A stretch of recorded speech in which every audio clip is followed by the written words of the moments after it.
ও আসমানের মালিক, ও সূর্যের মালিক, তোমার কোথায় সূর্য উঠে, তোমার কোথায় সূর্য ডুবে, কার কোথায় উঠে কার কোথায় ডুবে? আল্লাহ, আমার আলী আজকে তোমার নবী, তোমার রহমতের নবীর আরামের জন্য তার নামাজ কাজা হয়ে গেছে আর তোমার সূর্য ডুবে গেছে। আল্লাহ, তুমি সূর্য আবার আকাশে উঠায় দাও, যেন আমার আলী অক্ত মতো নামাজ পড়তে পারে। আমার নবী, মায়ার নবী হাত উঠে আল্লাহর কাছে দোয়া করতে দেরি, আল্লাহ ডুবন্ত সূর্য আবার আকাশে উঠায় দিতে দেরি করেন নাই। এ ভাই, এর জন্য বলি যুবক, কেমনে তুমি আমার মায়ের নবীর কষ্ট দিতেছ? সাহাবায়ে কেরাম নবীর আরামের কতটা চিন্তা করছেন, আর আজকে তুমি পদে পদে নবীর কষ্ট দিচ্ছ। তোমার সুরত দেখলে নবীর উম্মত বোঝা যায় না। কিছুদিন আগে গেছে খেলা আর্জেন্টিনা ব্রাজিল, এমনও কিছু যুবক দেখা যায় দেখলে বোঝা যায় মেসির উম্মত, কেউরে দেখলে বোঝা গেছে নেইমারের উম্মত। কারণ চুলের কাটিং আর দাড়ির নমুনা, কিরে এটা কেয়ার কাটিং, কইরে নেইমার কাটিং। কও তোমার এই আচরণের দ্বারা নবী রওজা শরীফে শুইয়া আনন্দ পাইতেছে না কষ্ট পাইতেছে? উম্মতের হালত যখন নবীকে জানানো হয়, মায়ার নবী রওজা আথারে জিন্দা, নবীকে খবর দেওয়া হয়, ফেরেশতার মাধ্যমে নবী কষ্ট পাইতেছে। আমি দাঁত ভাঙ্গা সেই দিন, রক্ত ঝরানো সেই দিন আমার উম্মতের কাছে আমানত রেখে আসলাম, আর উম্মতের যুবকগুলি এইভাবে বুঝি আমার দিনকে নষ্ট করতেছে, খেয়ানত করতেছে। মায়ার নবী কত কষ্ট পাবেন, কত কষ্ট পাবেন। আজকে তুমি দাড়িতে খুল লাগাও, যেখানে আমার নবী বলছেন দাড়িতে খুল লাগানো আর নবীর কলিজায় খুল লাগানো সমান। এতটা কষ্ট তুমি দিচ্ছ প্রতিনিয়ত, বলো ওই সকল সাহাবায়ে কেরামের সামনে কিয়ামতের ময়দানে কেমন করে মুখ দেখাবা, যারা বিষাক্ত সাপের বিষের যন্ত্রণা হজম করে ফেলাইছেন, তবুও বডি নাড়ান নাই, মায়ার নবীর কষ্ট হবে। বিষাক্ত সাপের বিষের যন্ত্রণা হজম করেছেন, এরপরও বডি নাড়ান না, আমার নবীর ঘুম ভাঙবে। সুবহানাল্লাহি ওয়া বিহামদিহি সুবহানাল্লাহিল আযীম। প্যারে হাজিরিন, এবার হযরত আবু বকর সিদ্দিক বলতেছেন, ভাই উমর, যদি এই এক রাতের নেকি তোমারে দিতে হয় আর তোমার জীবনের নেকি আমার আনতে হয়, তাহলে তো একটু বোঝা দরকার ওই হিজরতের রাতে আমি আবু বকরের কেমন নেকি হইছে, এটা তো আমিও জানি না। এটা তো কি জানি না আমিও। চলো আমরা দুজন আল্লাহর নবীর কাছে যাই, যাই একটু জানি রাতে আমার ইবাদত আর বন্দেগী নেকি কি পরিমাণ হইছে, এরপরে সিদ্ধান্ত নিমু বদলাইমু কি বদলাইমু না। দুজন আল্লাহর নবীর কাছে হাজির। আল্লাহর নবী জিজ্ঞেস করেন, ব্যাপার কি, ঘটনা কি? সিদ্দিক একবার বলেন, ইয়া রাসূলুল্লাহ, জটিল এক সমস্যা লইয়া দুইজন হাজির। উমর তার জীবনের নেকি আমাকে দিয়ে দিতে চায়, আর আমার এক রাতের নেকি নিতে চায়। আমি তো জানি না গো নবী ওই রাতের নেকি আমার কি পরিমাণ, সিদ্ধান্ত দেই নাই, আপনার কাছ থেকে জানার পরে সিদ্ধান্ত দিমু। আল্লাহর নবী বলেন, আবু বকর কোন রাত? সিদ্দিক আকবর বলেন, নবী গো, সেই রাত হলো হিজরতের রাত। আল্লাহর নবী তখন বলেন, আবু বকর, বদলাইবা কি বদলাইবা না আমি নবী জানি না, আমি তোমাদের কাউকে কোনো মত দিমু না, এটা তোমরা ভালোই বুঝো। তোমরা নিজেরা সিদ্ধান্ত নিবা বদলা বদলি আর পাল্টাপাল্টি করবা কিনা। কারণ নবী কার পক্ষে কথা কইবেন আর কে বেজার হয়ে যায়। দুইজন নবীর হৌর, দুইজন নবীদের কি লাগে, শ্বশুর, একজন ডান হাত আর একজন বাম হাত। এখনো আমার মায়ার নবীর পাশে নবীর সেই দুনো বন্ধু শুয়ে আছেন চিরনিদ্রা। দুনিয়াতেও ছিলেন নবীর পাশে, রওজা শরীফের কাছেও শুয়ে আছেন নবীর পাশে। সুবহানাল্লাহ। এজন্য আল্লাহ নবী এত মায়া করতেন, এত মহব্বত করতেন। নবী এখন কোনটা কইবেন আর কে মন খারাপ করে, এজন্য আল্লাহ নবী কয়, আমি জানি না বদলাইবা কি বদলাইবা না, তবে যেটা জানতে চাইছো এটা বলতে পারি, ওই রাতে কেমন নেকি হয়েছে বলে এটা জানলি। আল্লাহ নবী রহমতের নবী কয়, আবু বকর, তোমার ওই রাতের নেকি যদি এক পাল্লায় রাখা হয় আর গোটা উম্মতের নেকি যদি এক পাল্লায় রাখা হয়, তবু তোমার পাল্লা ভারী হয়ে যাবে। যুবক, এমন কিছু যুবক সর্ব জায়গায় রয়েছে, সর্ব সেক্টরে রয়েছে। স্কুলে গেলেও পাওয়া যায়, কলেজে গেলেও পাওয়া যায়, র্যাবে গেলেও পাওয়া যায়, পুলিশে গেলেও পাওয়া যায়, আর্মিতে গেলেও পাওয়া যায়। এমন কিছু যুবক পাওয়া যায় যৌবনে আমি আল্লাহরে ভয় করে, যৌবনে সে গুনার দিকে যায় না, যৌবনে সে চুরি ডাকাতি করে না, যৌবনে তাকে মসজিদে পাওয়া যায়, যৌবনে তার মুখে দাড়ি পাওয়া যায়, যৌবনে তার মাথায় আল্লাহর হাবিবের সুন্নত টুপি দেখা যায়, যৌবনে এই মানুষটারে এই যুবকটারে বাপ মার সেবা করতে দেখা যায়, যৌবনে যুবকটারে ভালো কাজ ওয়াজ মাহফিলের দিকে আগায় আসতে দেখা যায়। আল্লাহ পাক রব্বুল আলামিন কয় অথচ যুবকের চাহিদা ছিল যৌবনের গুনার দিকে যাওয়া, যায় না, যায় না, শুধুমাত্র আমি আল্লাহর ভয়ে। কারণ সে চিন্তা করে দেখেছে ডান দিকে তাকালে তার খেলার সাথী কবরে শুয়ে আছে, বাম দিকে তাকালে লেখাপড়ার সাথীও কবরে শুয়ে রয়েছে। যুবক ঘর থেকে বের হয় এমন কত যুবক আর বাপ মার কাছে ফিরে আসে না, ঘুমায়, জীবনের শেষ ঘুম হয়ে যায়। মুরব্বী আজকে সমাজে পাওয়া যায় না, মানুষ মুরব্বী হওয়ার বয়সই পায় না। যৌবনী কবরের ডাক চলে আসে রে যুবক। একটা সময়ে ঘর থেকে বের হলে বাজারে গেলে মুরব্বী চুকে পড়তো শত শত, নাই নাই নাই, আর এমন দৃশ্য দেখা যায় না, কারণ মানুষ চুলদারি পাকার টাইম পায় না। ওই অবস্থা আল্লাহ পাক রব্বুল আলামিন কয় ওই যুবক যখন যৌবনী আমাকে ডরায় মুখে দাড়ি রাখি, মাথায় টুপি নেয় আর গুনাহ থেকে নিজেরে বাঁচায়, তার কলিজার ভিতরে যখন আমি আল্লাহর ভয় থাকি, ওই কলিজার দিকে তাকাইলে জমিনের প্রতি আমি আল্লাহর মায়া লেগে যায়।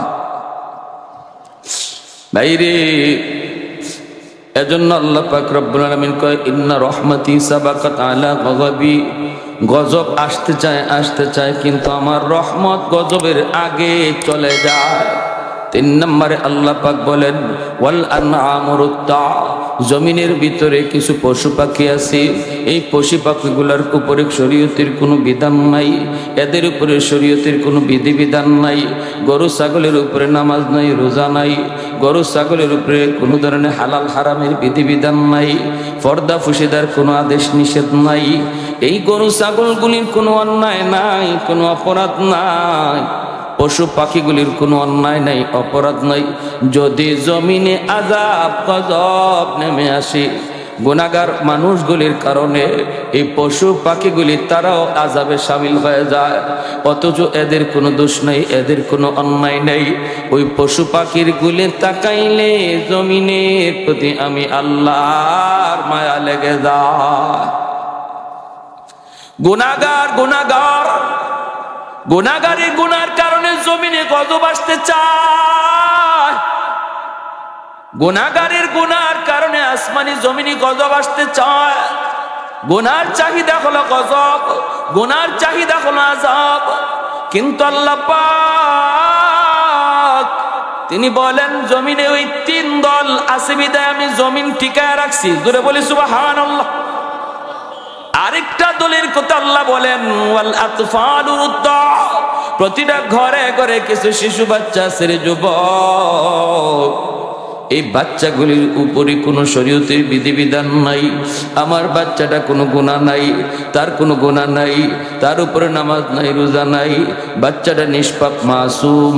এই বাচ্চার বাপের কারণে গুনাহ আসতে চায়, মায়ের গুনার কারণে গুনাহ আসতে চায়, কিন্তু বাচ্চাটার কোনো গুনাহ নাই। যদি আযাব আসে বাচ্চাটাও আযাবে শামিল হয়ে যায়। আল্লাহ পাক বলেন এই বাচ্চার ঠোঁট ভাঙ্গা কান্না দেখলে আমি আল্লাহ জমিনের প্রতি আমার মায়া লেগে যায়। এজন্য ঘরের বাচ্চাগুলির ধমক দিয়েন না, মারামারি করবেন না, গালাগালি করবেন না। আমি মনে রাখবেন বাচ্চাগুলির খাতিরে আল্লাহ তোমারে আমারে খাওয়াইতেছে। জোরে বলি সুবহানাল্লাহ। এই বাচ্চাটার উসিলায় আল্লাহ তোমাকে আমাকে খাওয়াইতেছে, বাচ্চাটার উসিলায় তোমাকে আমাকে আল্লাহ বাঁচায় রাখছি। এজন্য বলতেছি আল্লাহ পাক রব্বুল আলামিন তিনি বলেন রে জমিন থাম থাম, আমার আর আমার বান্দার ভিতরে কোনো নাক গলাবি না। যতদিন পর্যন্ত জমিনে 4 দল থাকবে আমি জমিন টিকায় রাখবো। আমি দেখতেছি জমিনে কেমন অন্যায় হয়, কেমন অত্যাচার হয়, কেমন জুলুম হয়, আমি দেখতেছি এই জমিনের ভিতরে কেমন অপরাধ হয়। এরপরও এই 4 শ্রেণীর কারণে আমি জমিন টিকায় রাখছি। সুবহানাল্লাহ। কখন জানি আমার গুনাহগার বান্দা আমি আল্লাহর কথা ইয়াদ করে চোখের পানি ঝরায়। রাতে তওবা করবে, রাতে কবুল করব, দিনে তওবা করবে, দিনে কবুল করব। তওবা করার জন্য রাত দিনের কোনো টাইম লাগে না, তওবা করার জন্য টাকা পয়সা খরচ করা লাগে না, তওবার জন্য ইমাম সাহেবের হাত ধরতে হয় না, তওবার জন্য চেয়ারম্যানের কাছে গিয়ে মাপ চাইতে হয় না, তওবার জন্য আওয়াজ দিয়া মুখ দিয়াও বলতে হয় না।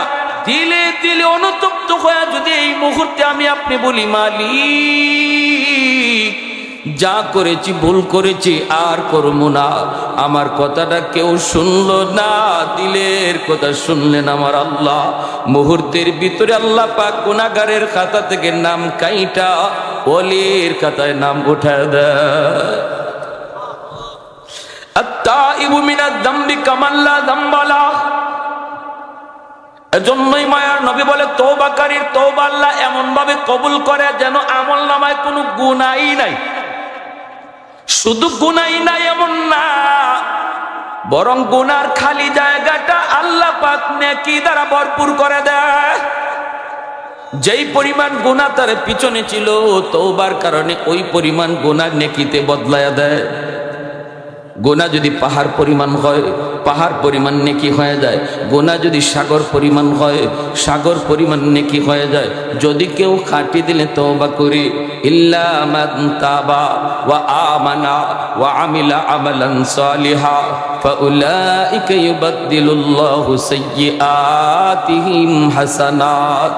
রব্বুল আলামিন নিজে বলতেছেন তওবাকারীর তওবা আল্লাহ কেমনে কবুল করে, কই পিছনের সব গুনাহ নেকি হয়ে যায়। আর একটু জোরে কন্যা সুবহানাল্লাহ। আহাদুন লাইসা কামিসলি সামাদুন লাইসা কাফাদলি লিমানিল মুলকু তুগু ইতু সাজাওয়ার খুদাই তো খুদা ওয়ান্দায়াবি নি তো খুদা ওয়ান্দায়াসারি তো খুদাওয়ান্দ জমিনি তো খুদাওয়ান্দ সমাই তো রহিমি তো করিমি তো সমিঈ তো বসিরি তো মুইদ্দি তো মুদিল্লি তো মালিকিল আরশি বজাই বরি আজ খুরদন ও খুফতন বরি আজ তোহমতে মরদন বরি আজ ভীম উমিদি বরি আজ রঞ্জ বালাই। আল্লাহু আকবার। মুসলমানের আওয়াজে আল্লাহু আকবার। তওবার নিয়ত সবাই করতে পারিনি না পারি না? তওবার নিয়ত করলে আল্লাহ পাক কি করে? পিছনের জীবনের সব গুনাহরে আল্লাহ নেকি বানায়। এজন্যই তওবাকারী তার নাম ওলির খাতায় নগদে উঠে যায়, নগদে উঠে যায়। কারণ গুনাহ তো নেকি হয়ে গেছে। গুনাহ কি হয়ে গেছে? জোরে বলেন। যে যত বড় গুনাহগার খাঁটি দিলে যদি তওবা করে, সে তত বড় ওলি হয়ে যায়। কারণ তার পিছনের জীবনের গুনাহ যত বেশি, এই সব গুনাহগুলি তো নেকিও বেশি হয়ে গেল। এজন্য হযরত আবু বকর সিদ্দিক রাদিয়াল্লাহু তাআলা আনহু ওমর ফারুক রাদিয়াল্লাহু তাআলা আনহুকে বলেছিলেন, ভাই ওমর, আমার মন বলে আমি আবু বকরের চেয়ে তোমার জীবনের নেকি অনেক বেশি। হযরত ওমর বলেন দলিল, সিদ্দিক আকবর বলেন দলিল আল্লাহর কোরআনের আয়াত, ইল্লা মান তাবা ওয়া আমানা ওয়া আমিলা আমালান সালিহা ফাউলাইকা ইউবাদদিলুল্লাহু সাইয়্যাতিহিম হাসানাত। আল্লাহ তো তওবার খাতিরে পিছনের গুনাহকে নেকি বানায় দেয়। এরে ওমর, তুমি তো গুনাহ আমার চেয়ে বেশি করছো ইসলাম গ্রহণ করার আগে, অতএব আমার মন বলে গুনাহ বেশি হওয়ায় নেকিও তোমার বেশি হয়ে গেছে। এইবার হযরত ওমর ফারুক বলেন, ভাই আবু বকর, আমি সোজা সাদা মানুষ, সরল সিধা মানুষ, আমি এত কিছু বুঝি না রে ভাই আবু বকর। ও সিদ্দিক, যদি আমি ওমরের জীবনের নেকি তোমার জীবনের নেকির চেয়ে বেশি হয়ে যায়, তাহলে আসো আমরা নেকি বদলা বদলি কইরা লাই। হযরত আবু বকর সিদ্দিক বলেন, বদলা বদলি করতে হয়। বলেছি হযরত ওমর বলেন আপনার জীবনের সব নেকি লাগবে না, আমি আমার উমরের জীবনের সব নেকি দিয়া দিব, বিনিময়ে শুধু আপনি আমাকে এক রাতের নেকি দিয়া দিবেন। সিদ্দিক আকবর বলেন ভাই উমর এটা কোন রাতের কথা বলছো? এমনি হযরত ওমর চোখের পানিটা অজান্তেই চলে আসলো, চোখের পানি ছেড়ে বলতেছে ভাই আবু বকর এই রাতটা হলো আমার মায়ার নবীর সাথে হিজরতের রাত, যেই রাতের অপেক্ষায় তুমি 40টা রাত ঘুমাও নাই, দরজার পাশে কান লাগায় লাগায় অপেক্ষায় ছিলা কখন জানি আমার মায়ার নবী আয়েশা আমাকে ডাক দিবে, এই অপেক্ষায় 40টা রাত তুমি ঘুমাও নাই, অবশেষে আমার নবী আয়েশা তোমাকে ডাক দিলেন, তারপরে মায়ার নবীকে নিয়ে তুমি রওনা দিয়ে দিলা, যাইতেছো যাইতেছো গারে সুরে তোমরা আত্মগোপন করেছো 3 দিন, কিন্তু এই গার তো গার না, এটা তো বিশাল বড় পাহাড়ের উপর, ওই পাহাড়ের উপরে যখন মায়ার নবীকে নিয়ে তুমি উঠছো, ও ভাই আবু বকর আমার মায়ার নবীরে তুমি পাহাড় বাইতে দাও নাই, তুমি ওই পাহাড়ের গোড়ায় দেয়া কইছো নবী গো আপনি আমার কাঁধে উঠেন, মায়ার নবীরে নিজের কান্দে লইয়া পাহাড় পাইয়া বাইয়া তুমি গর্তে পৌঁছ, সেই গুহার কিনারায় যাইয়াও তুমি নবীকে আগে ঢুকতে দেও নাই, ওখানে যাইও তুমি বলছো নবী গো আপনি একটু দাঁড়ান, আমি গুহার ভিতরে ঢুকে আগে গুহাটা নিরাপদ কিনা একটু দেখে আসি গো মায়ের নবী, যদি গুহাটা নিরাপদ না থাকে কোনো হিংস্র জীব জানোয়ার থাকে আমি আবু বকরের ক্ষতি হয়ে যাক, আমি আবু বকরের জান গেলেও উম্মতের এত ক্ষতি হবে না, কিন্তু আপনার যদি কোনো ক্ষতি হয় উম্মত সেটা পূরণ করতে পারবে না। ওগো মায়ার নবী আপনি একটু গুহার কিনারায় দাঁড়ান, ওই দিন আমার নবীরে তুমি গুহার কিনারায় দাঁড় করাইয়া নিজে যে গুহার ভিতরে ঢুকছ, ঢুইকা নিজের পাগড়ি সেইরা যতগুলি গর্তের মুখ ছিল সবগুলি গর্তের মুখ তুমি বন্ধ করে গুহাকে নিরাপদ বানাইছ, একটা গর্তের মুখ বন্ধ করার কাপড় ছিল না, নিজের পা দিয়ে তুমি ঢাইকা রাখছ, এই গর্তে যদি সাপ থাকে আমি আবু বকরের পায়ে কামড় দেখ তবু আমার মায়ার নবীর যেন ক্ষতি না করে। এরপরে আমার মায়ার নবীর গুহার ভিতরে ঢুকাইয়া তোমার ঘুমের প্রয়োজন বেশি ছিল রে ভাই, 40টা রাত তুমি ঘুমাও নাই, ঘুমের প্রয়োজন ছিল তোমার বেশি, অথচ নিজে না ঘুমাইয়া আমার মায়ার নবীর নিজের উরুতে তুমি ঘুম পাড়াইছ, আর পা দিয়ে ওই গর্তের মুখটা ঢাইকা রাখছ, নবী তোমার উরুতে নিশ্চিন্তে ঘুমাইতেছেন, ওই গর্তের ভিতরে ছিল বিষাক্ত সাপ, কামড় দিল, বিষের যন্ত্রণায় তুমি অস্থির, কিন্তু বডি নাড়াচড়া করো না, কারণ বডি নাড়াইলে আমার মায়ার নবীর ঘুম ভেঙ্গে যাবে, আমার মায়ার নবী তোমার উরুতে ঘুমাইতেছেন, এতটুকু আরামের চিন্তা তুমি করেছো, চোখের পানির এক ফোঁটা পানি আমার মায়ার নবীর গালে পড়ল, এতে নবীর ঘুম ভেঙ্গে গেল, মায়ার নবী ওইটা পবিত্র মুখের লব লাগাইয়া বিষাক্ত সাপের বিষ পানি করে দিলেন আমার আল্লাহ। ও ভাই আবু বকর আমি উমরকে তোমার জীবনের নেকি লাগবে না, শুধু ওই একটা রাতের নেকি আমারে দিয়া দাও, আমি উমর তোমার জীবনের নেকি দিয়া দিব। सिद्दीक तेरा नाम से इस्लाम रहेगा,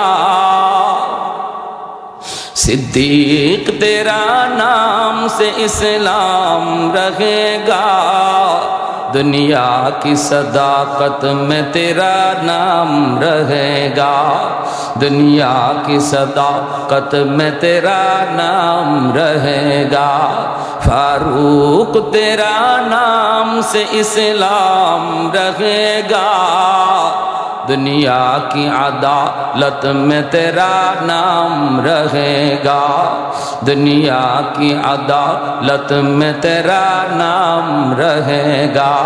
उस्मान तेरा नाम से इस्लाम रहेगा, दुनिया की सखावत में तेरा नाम रहेगा। हैदर तेरा नाम से इस्लाम रहेगा, दुनिया की शजाअत में तेरा नाम रहेगा। मुआविया तेरा नाम से इस्लाम रहेगा, दुनिया की सियासत में तेरा नाम रहेगा। एक तो जोरे सुरे कोन अल्लाहु আকবার, আর একটু জোরে আল্লাহু আকবার। এমনি আবু বকর সিদ্দিক বলতেছে, ভাই ওমর মায়ার নবীর ঘুম পাড়াইছেন, কষ্ট হইতেছে, এরপরও নড়াচড়া করেন না, এর নাম হলো আশিক রাসূল, ঠিক না? হযরত আলীও তাবুক যুদ্ধ থেকে ফেরার পথে আল্লাহর নবীকে বিশ্রামের জায়গায় ঘুম পাড়াইছিলেন নিজের উরুতে। রদ্দে শামস নামক কিতাবের মধ্যে লিখেন, উরুতে ঘুম পাড়াইছেন। আসরের নামাজ হযরত আলী পড়েন নাই, মনে করছেন নবীজি একটু পরে ঘুম থেকে উঠে যাবেন, তখন নামাজ পড়ব না। কিন্তু নবীর ঘুম যে লাগছে আর ঘুম ভাঙ্গে না। হযরত আলী বারবার তাকাইতেছেন সূর্যের দিকে, সূর্য লাল হয়ে গেছে, ডুবে যাইতেছে, আসরের নামাজ তো কাজা হয়ে যাইতেছে। এইবার হযরত আলী নিজের মন রে জিগে, আলী বল নামাজ কাজা করবি না নবীর ঘুম ভাঙ্গাবি? আলীর মন কয় নামাজ কাজা হয়ে যায় যা, তবু রহমতের নবীর ঘুম ভাঙ্গানো যাবে না। সুবহানাল্লাহ সুবহানাল্লাহ। সূর্য ডুবে গেল, আল্লাহ নবীর ঘুম ভাঙলো। নবীর চেহারার দিকে তাকায় বলেন, আলী বড় পেরেশান পেরেশান লাগতেছে। নামাজ যদি কোনো কারণে একক তো কাজা হয়ে যায়, মুমিনের আলামত হলো তার চেহারার মধ্যে পেরেশানি থাকবে। কথা ঠিক কিনা? জোরে এখন না কেন মাতুন কে? চেহারার মধ্যে পেরেশানি থাকবে। আর আমি একটা গুনাহ করে ফেলাইছি, গুনাহ করার কারণে কোনো পেরেশানি নাই অন্তরে, গুনার পরেও কোনো পেরেশানি নাই। বোঝা গেল ঈমান একবারে দুর্বল নাই বলতে নাই। যার ঈমান আছে মজবুত হইতে পারে, কোনো গুনাহ ইচ্ছায় অনিচ্ছায় হয়ে যাইতে পারে, সাথে সাথে তার একটা পেরেশানি শুরু হবে। এটা হলো মজবুত ঈমানের আলামত, মজবুত ঈমানের আলামত। হযরত আলী রাদিয়াল্লাহু তাআলা আনহু চেহারার ভিতরে পেরেশানি। মায়ার নবী বলতেছেন, আলী ঘটনা কি? বলি, ইয়া রাসূলুল্লাহ আসরের নামাজ পড়তে পারিনি। আল্লাহ নবী বলে, আলী ডাক দিলা না কেন? কোন বিগো আপনার ডাক দিলে আপনার ঘুম ভাঙলে কষ্ট হবে, জন্য ডাক দেই নাই। দিনার নবী মায়ার নবী তখন হাত বাড়ায় দিলেন, ও আসমানের মালিক, ও সূর্যের মালিক, তোমার কোথায় সূর্য উঠে, তোমার কোথায় সূর্য ডুবে? কার কোথায় উঠে কার কোথায় ডুবে? আল্লাহ, আমার আলী আজকে তোমার নবী, তোমার রহমতের নবীর আরামের জন্য তার নামাজ কাজা হয়ে গেছে, আর তোমার সূর্য ডুবে গেছে। আল্লাহ, তুমি সূর্য আবার আকাশে উঠায় দাও, যেন আমার আলী অক্ত মতো নামাজ পড়তে পারে।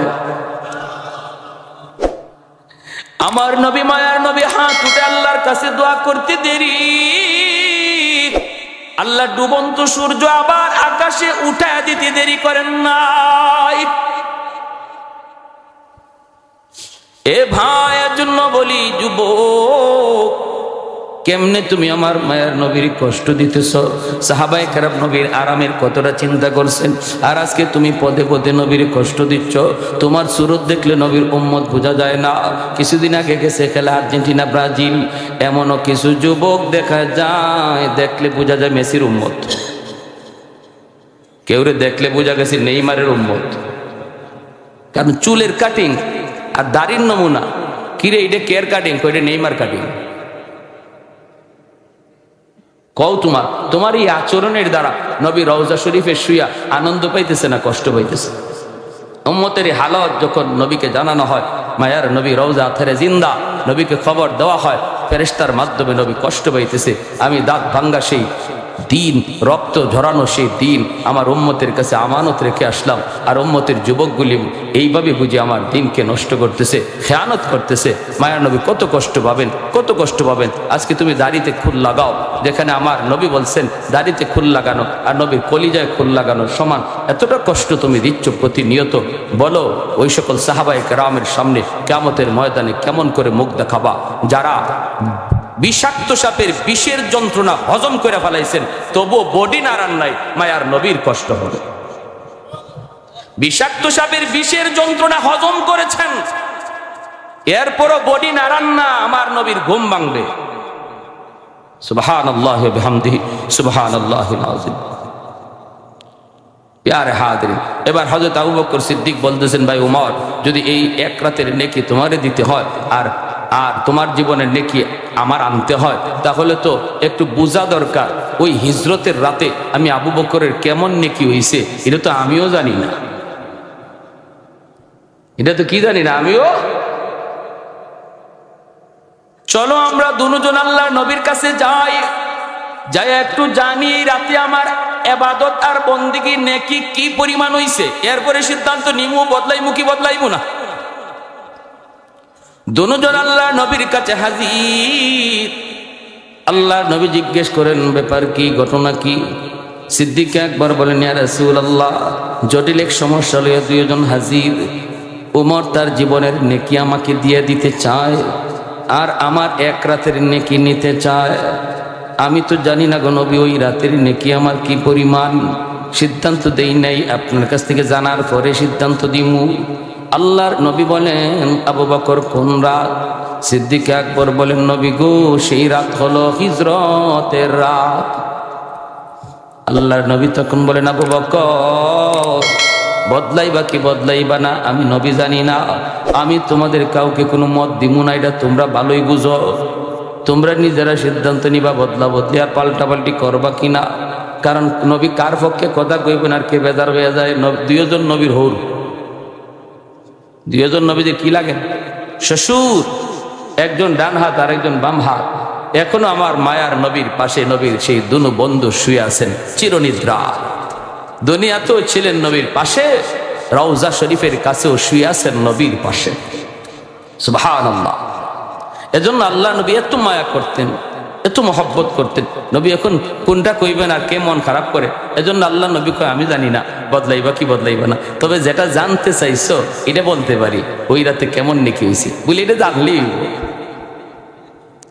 আল্লাহ নবী রহমতের নবী কয়, আবু বকর, তোমার ওই রাতের নেকি যদি এক পাল্লায় রাখা হয় আর গোটা উম্মতের নেকি যদি এক পাল্লায় রাখা হয়, তবু তোমার পাল্লা ভারী হয়ে যাবে। এরপরে সিদ্দিক আকবর কয়, ভাই উমর, তাহলে আমি রাজি না, বদলাইলে ঠকবো। এজন্য বলতেছি ভাইরা, যুবক, একটু দিলটা নরম করে কথাগুলি শোনো। তুমি যদি গায়ে শক্তি থাকা অবস্থায় আল্লাহর গোলামিটা করো, তওবা করে নাও। এখনই যদি তওবা করো, আল্লাহ, সামনে আসতেছে রমজান মাস, জীবনে রোজা যা সারছি ভুল করছি, আর জীবনে নামাজ রোজা সারবো না, রোজা তরক করবো না।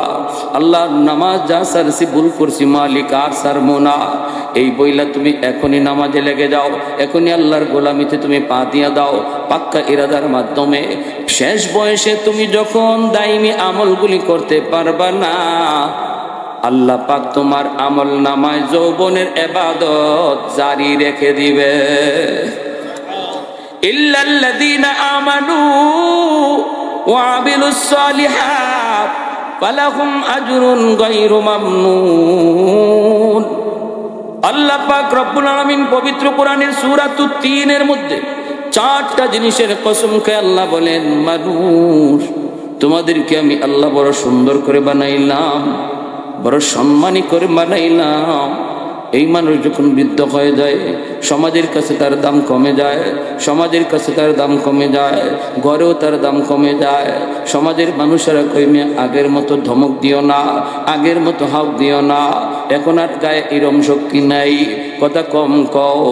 বাবা ছেলে বাবারে কয় আব্বা তুমি কথা কম বুঝো, এত বুঝছো না, এখন বুড়া হয়ে গেছো তোমার বুঝ কম। স্ত্রীও কয় স্বামী গো এত কথা কইও না, ফুলাফান এখন বড় হইছে এরা ভালো বুঝে, কোনো জায়গায় তোমাকে দাম দিতে চায় না, তোমার কথা কেউ শুনতে চায় না। কিন্তু আল্লাহ বলেন বান্দারি যৌবনে যদি তুমি আমার গোলামি খাঁটি ভাবে করো, যৌবনে যদি নাম অলির খাতায় লিখাও, বৃদ্ধ বয়সে আমি আল্লাহ মর্যাদা দ্বিগুণের দ্বিগুণ বাড়াইতে থাকব। আর যৌবনের আমলগুলি বৃদ্ধ বয়সে এক আমল নামায় জারি রেখে দিব। এজন্যই তো দেখেন না শাইখে কৌরিয়া, শাইখে বাগা, শাইখে গাজীনগরী, শাইখে কাতিয়া, আল্লাহর ওলিরা, শাইখে আহমদ শফি রাহিমাহুল্লাহ, এমন যত আল্লাহর ওলিরা যত বৃদ্ধ হয়েছেন তত মর্যাদা কমছে না বাড়ছে? আওয়াজ আসতে কেন? আরো আসতে কম।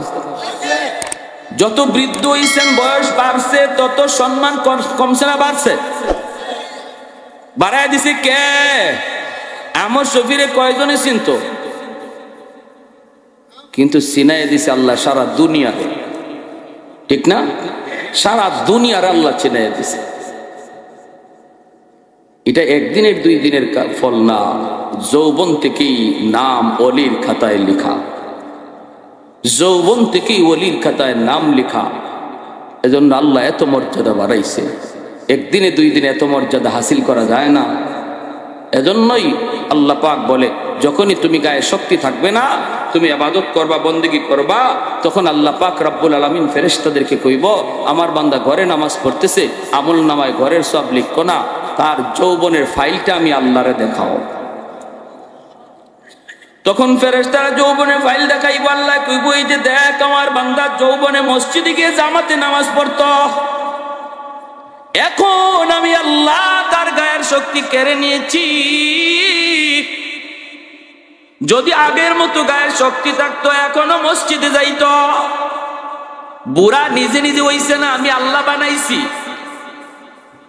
অতএব আমার বান্দা যদিও ঘরে নামাজ আদায় করে, তবু তার আমল নামায় তোমরা মসজিদের জামাতের সওয়াব লিখে দাও। যৌবনে আমার বান্দা কোরআন তেলাওয়াত করত, ফজরের পরে ইয়াসিন কোরআন তেলাওয়াত করত, মাগরিবের পরে সূরা ওয়াকিয়া তেলাওয়াত করত, এশার পরে সূরা মুলক তেলাওয়াত করত। আজ বৃদ্ধ হয়ে গেছি, তার চোখের মধ্যে পাওয়ার নাই, চোখের মধ্যে তার পাওয়ার নাই, চোখের মধ্যে তার জ্যোতি নাই, আল্লাহর কালামের হরফ দেখতে পারে না, হরফ দেখে দৌড়ে দৌড়ে কোরআন পড়তে পারে না। এজন্য আল্লাহ পাক রব্বুল আলামিন ফেরেশতাদেরকে বলবে, ফেরেশতারা যদিও বান্দা কোরআন পড়তে পারে না, যৌবনে প্রতিদিনের কোরআন তেলাওয়াতের আমল তার বুড়া বয়সে জারি রেখে দাও। সরকারে পেনশন দেয় ঘরে বসায় বসায় সরকারে বেতন দেয় বুড়া বয়সে, ঠিক না? আল্লাহ সকল সরকারি সরকার, দুনিয়ার সরকার যদি তুমি অনেক ঘরে বসায় বেতন দেয়, কারণ গায়ে শক্তি ছিল, এতদিন সরকারের ডিউটি তুমি পালন করেছ। আল্লাহ কয় বান্দা তোমার গায়ে যতদিন শক্তি ছিল আমার ডিউটি গুলো এমন ভাবে পালন করেছ, আমি আল্লাহ খুশি। এখন তোমারে ঘরে বসাইয়া ইবাদতের পেনশন দিমু, ঘরে বসাইয়া ইবাদতের পেনশন দিমু। অতএব বলো দেখি যৌবনে ইবাদতের দরকার আসেনি না নাই? আর একটু জোরে কোন আসেনি না নাই? মেহমান নিয়ে আসে, দরকার আসেনি না নাই? এই বয়সে যদি আমরা আল্লাহকে ডাকি, তাহলে বুড়া বয়সে আল্লাহ রব্বুল আলামিন যখন নিজের শক্তি থাকবে না, তখন আল্লাহ পাক আমার আপনার আমল নামায় যৌবনের সবগুলি আমল আল্লাহ জারি রাখবে। সুবহানাল্লাহ।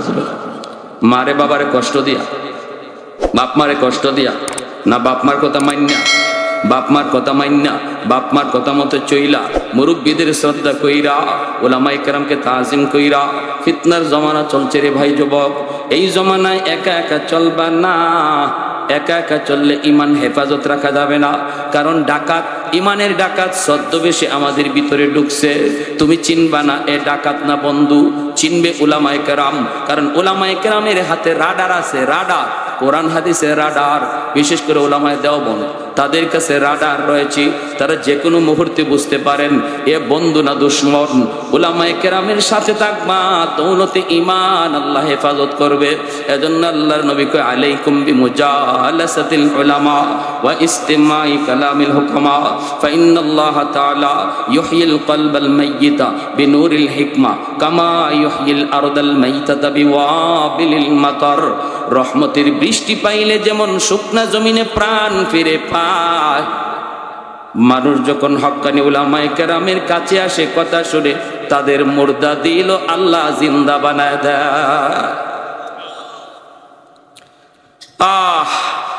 উলামায়ে কেরামকে সর্বদা আমার জীবনের প্রতিটা কাজে উপদেষ্টা হিসেবে জানব, আর বাপ মার কথা মানব।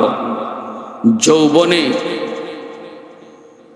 তওবার নিয়ত কইরা সামনের জীবনগুলো আল্লাহর বিধান ঠিক মতো মানব। রমজান মাস আর কতদিন আছে? আইছে না? কই আছে? আর 1 মাস।